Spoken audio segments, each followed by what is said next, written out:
नमस्कार साथियों, हाजिर हूँ आपके समक्ष एक नई वीडियो के साथ में जिसमें हम बात करेंगे कि आखिर कब मिलता है गज केसरी योग का पूरा लाभ। साथियों, इससे पहले कि हम अपने वीडियो की शुरुआत करें, पहले जानते हैं कि आखिर गज केसरी योग का निर्माण होता कैसे है। साथियों, गुरु जो कि ज्ञान के कारक हैं, चंद्रमा जो कि शीतलता के कारक हैं, मन के कारक हैं, जब कभी भी कुंडली में या तो युति बना करके बैठें, कौन? तो गुरु और चंद्रमा कुंडली में युति बना करके बैठें या फिर एक दूसरे को सप्तम दृष्टि से देखें, एक दूसरे को सप्तम दृष्टि से देखें। और एक इसका नियम और है कि गुरु चंद्रमा से पहले भाव, चौथे भाव, सप्तम भाव या दशम स्थान में हों तो इस योग का निर्माण हो जाता है। परंतु इनमें सबसे ज़्यादा जो प्रबल होता है वो होता है गुरु और चंद्रमा की युति। एक ही भाव में बैठे हों तो ये सबसे प्रबल होगा। और इसके बाद जो दूसरा होता है वो होता है एक दूसरे से दृष्टि संबंध। अब इनके कैसे कैसे सिस्टम चलेगा वो मैं आपको बताता हूँ कि ये जो गजकेसरी योग का निर्माण जो होता है वो किन किन लग्नों में बहुत ज़्यादा प्रभावी होता है और किन लग्नों में निष्फल हो जाता है।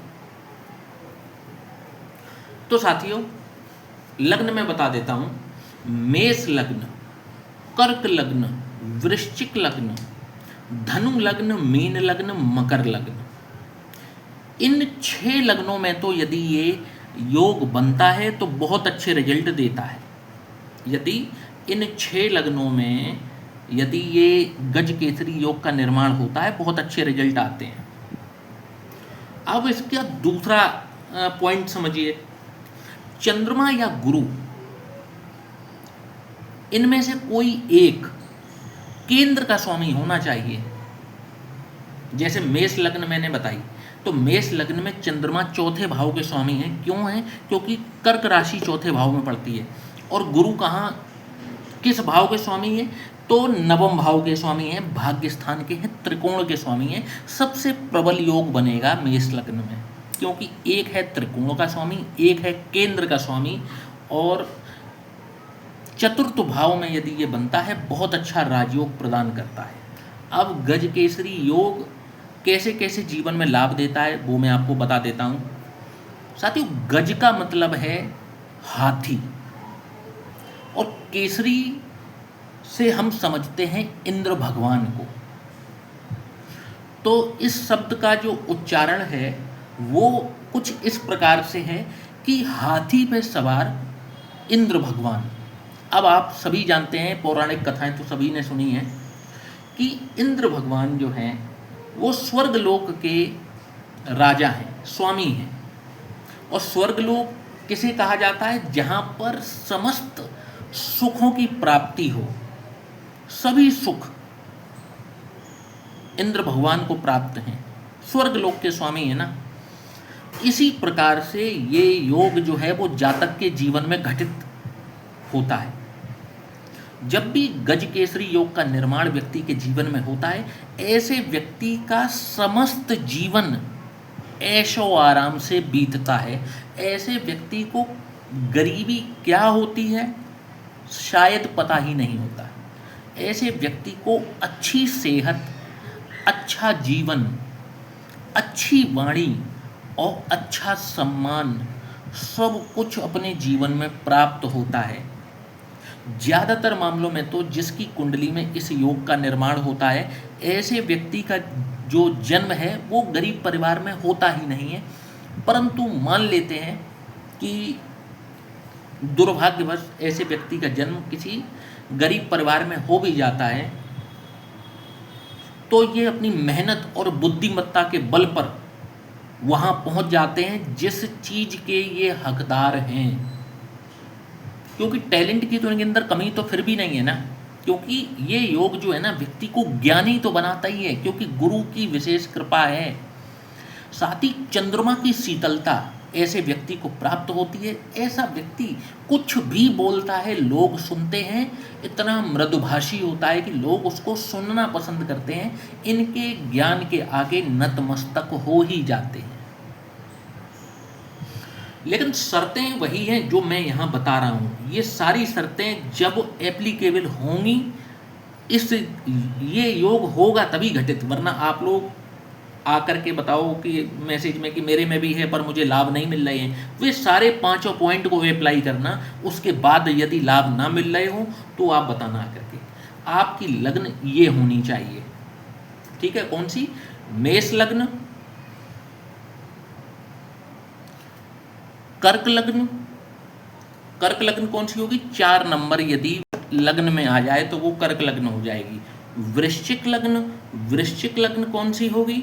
तो यदि यहाँ पर 8 नंबर आ जाता है तो 8 नंबर के साथ में यहाँ पर 2 आएगा, 3 और 4, तो चंद्रमा बन जाएंगे किसके स्वामी? तो चंद्रमा बन जाएंगे भाग्य भाव के स्वामी, और इसमें गुरु बन जाएंगे 9, 10, 11, 12 पंचमेश, तो पंचमेश और नवमेश बन जाएंगे।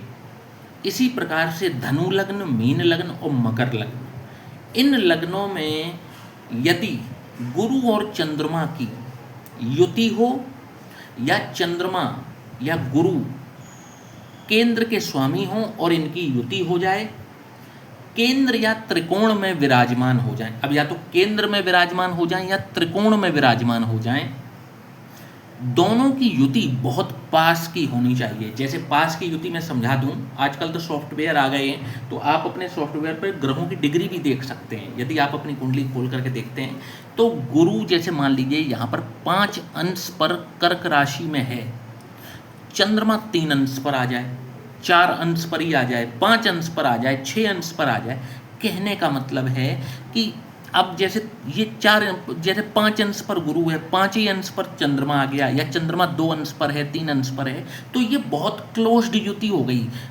योग घटेगा ही घटेगा, निश्चित घटेगा। और यदि किसी प्रकार से चंद्रमा या गुरु की महादशा लग जाती है, ऐसा व्यक्ति अरबपति बनेगा ही बनेगा।